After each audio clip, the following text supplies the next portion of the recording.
In 2007, we began work in Pakistan to floods that existed at that time that were fairly severe, but nothing of the scale of what's happened this year. And we had collaborated with an individual in his church organization that Samaritan's Purse had worked with previously. And through that response, several of those pieces of equipment were moved into sustainable points of community need.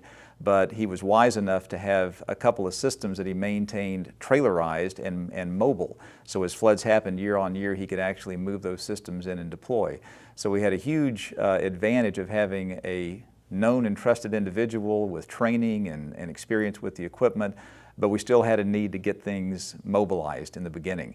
So as we began discussing with IDRN and HISG in particular, we did have a connection point to where the logistics and the resources could help us get those first couple of systems mobilized and in place very quickly when the floods became quite severe.